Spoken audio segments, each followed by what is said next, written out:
current administration has made it clear that we should continue to Yo. provide military equipment to Ukraine so that they can defend themselves. What happened? Do you support this decision, and how would you deal with the increasing threat posed by Vladimir Putin? First of all, thank you very much. It's really nice. And it's an important question. I love this so question. important. Thank God.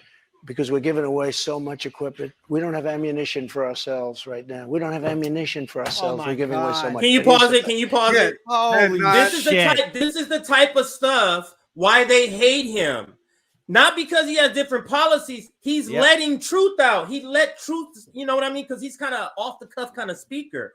So he's saying things in his own mind. He's saying it because you should think it's bad too. Like you American people, you know what I mean? Like that's how he's thinking. And he's just thinking of a pure capitalist standpoint. We're not getting a return on this money. That's all how he's describing it. But the other people who's been in the business, they understand, wait. We propagandize people not to do that. Okay. So we told them a completely different story. And that's the part. This is one of the things they really don't like about him right here. You notice that Trump said, we don't have any ammunition anymore. What the fuck you need ammunition for, Trump? Yeah, who exactly are we fighting, Trump? Exactly. And now the anti-imperialist take, once again, buried in Biden because he called for ending the funding the war. But I cannot emphasize enough to my audience that these people are not anti-war. They just want to shift the resources. But let's continue, and then we try to some more. Have to say it to start off, no longer matters. If I were president, this would have never happened. Oh, shit, hold up. Oh, no. What are they doing? Jesus. Don't you do this to us, CNN. On topic here, Mr. President, because the question I'm gonna bring up one just as a backup if this goes out. But the question here is, would you give Ukraine weapons and funding? I would sit down. Let me just. We're trying to rewind to see if that does anything. If I'm president, I will have that war settled in one day, 24 hours. How would you settle that? Damn, the part I wanted to hear the most, man. I'll meet with Zelensky. They both have weaknesses and they both have strengths. And within 24 hours, that war will be settled. It'll be over. It'll be absolutely over. Do you want Ukraine to win this war? I don't think in terms of winning and losing. I think in terms of getting it settled so we stop killing all these people. Oh, right. He's going to kill Biden with that line. He's going to kill him. He's going to kill that boy. Holy cow. You said you don't think in terms of winning and losing. Mr. President, can I just follow up on that because that's a really important Excuse me, let me just follow up. Can you say if you want Ukraine or Russia to win this war?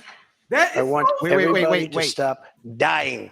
They're dying. Russians and Ukrainians. I want them to stop dying. God damn. And I'll have that done. I'll have that done in 24 hours. I'll have it done. You need the power of the presidency to do it. But you won't say that you want Ukraine to win. You know what I'll say? I'll say this. I want Europe to put up more money because they're in for 20 billion. We're in for 170. And they should equalize. They have plenty of money. They should equalize. I got with NATO, when I sat down, I got them to put up hundreds of billions of dollars that they weren't paying under Obama and Bush and all of these other presidents. That's why they're able to help them fight the war because of the money I got. But I want Europe to put up more money because they're laughing at us. They think we're a bunch of jerks. We're spending $170 billion for faraway land, and they're right next door to that land, and they're in for 20. I don't think so. When it comes to what's happening there, when you were in office, you said that you respected President Putin. Do you still respect him today? He made a tremendous mistake. He was a smart guy, you know. I remember I said he was smart, she was smart. He said President Xi of China, right, is smart. Okay, 1.5 billion people. He's the ruler of 1.5 billion people. I said, yeah, he's a smart guy. How dare he say he's smart? Of course he's smart.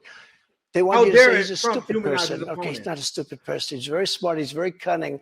And Putin made a bad mistake, in my opinion. What was his mistake? His mistake was going in. He would have never gone in if I was president. We used to talk about it there. God damn it. Do you believe that he is a war criminal? Do you believe that Putin is a war criminal? He's responsible for the deaths of thousands of Ukrainian men and women and I think it's something that should not be discussed now. It should be discussed later because right now we have to get a war. If you say he's a war criminal, it's going to be a lot tougher to make a deal to get this thing stopped. Because if he's going to be a war criminal where people are going to go and grab him and execute him, he's going to fight a lot harder than he's fighting, you know, under the other circumstance. That's something to be discussed at a later date. Right now, we want to get that war settled. And I'm not talking about the money either. I'm talking about all the lives that are being, the number of people being killed in that war is far greater than you're hearing. When they blow up a city and those buildings. This is over, Nick. I tell you, this is over. This is over. This is over. Hundreds and thousands of people are being killed. And we have to get that war settled. Crazy. We have more with former President Trump. Right after this, we're going to take now. Bye-bye, dinosaur Crystal. I don't think they wanted a break right there. I think they needed a break right there because what he was saying, they have to shift. They cannot have this on TV. The weapons manufacturers are pulling their hair out. Go ahead. I think Kit wanted to chime in. I want to get Kit in because I want you to speak. Go ahead, Kit. Okay. I'll come mine post show. Go ahead, Kit. So again, there's a lot to unpack here with this, especially I'm going to be talking about this tomorrow morning at 9 a.m. Central. But here's the thing about Donald Trump.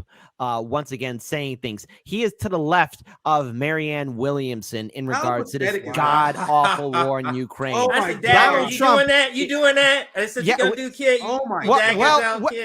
Well, the thing is, when you guys had her on your show, and Marianne Williamson was all invested into the military-industrial complex. Yep. What is Trump saying? Is Trump a good person? Hell no, but he's saying he wants to stop people dying. Plus, the evidence is out there. We're wasting billions upon billions of dollars for this ridiculous war in Ukraine. But what? We can't have clean drinking water in Flint, Michigan? We can't have student debt forgiveness or Medicare for all?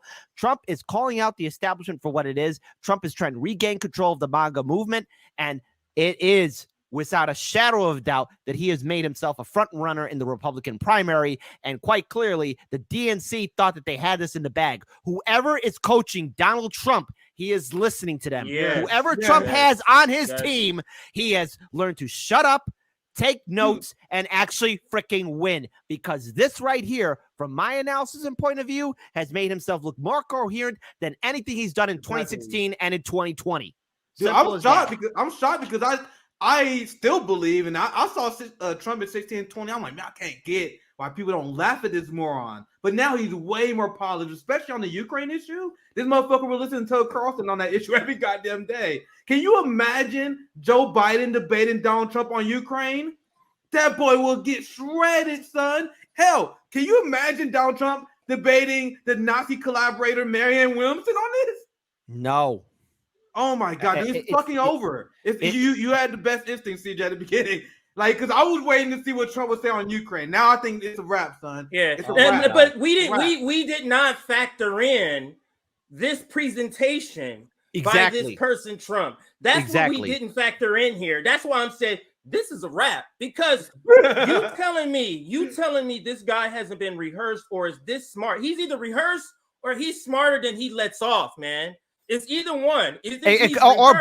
Or both. Or he's smarter than he lets off, because he goes like this. She says, because she asked a question and then she tries to narrow the question more to, you don't want freedom to win kind of question. Like, you want Ukraine to lose. And then he says, I want people to stop dying. Yes. That's it. It's done. It's the Jokers. It's 2 Jokers over. That's it. I want people to stop dying.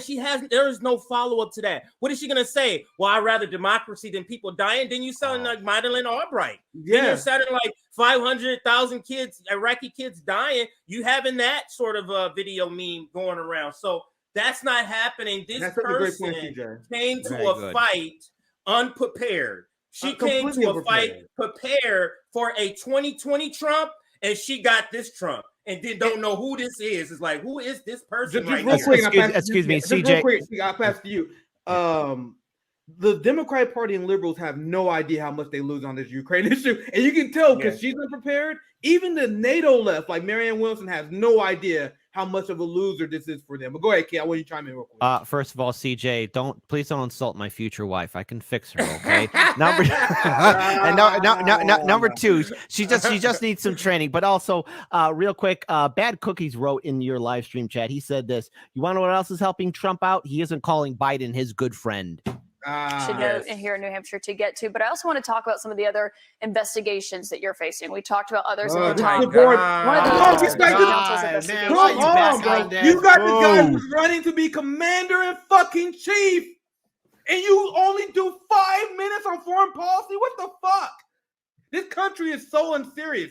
The president has power over foreign policy. At least half of the town hall should be about that. At least half.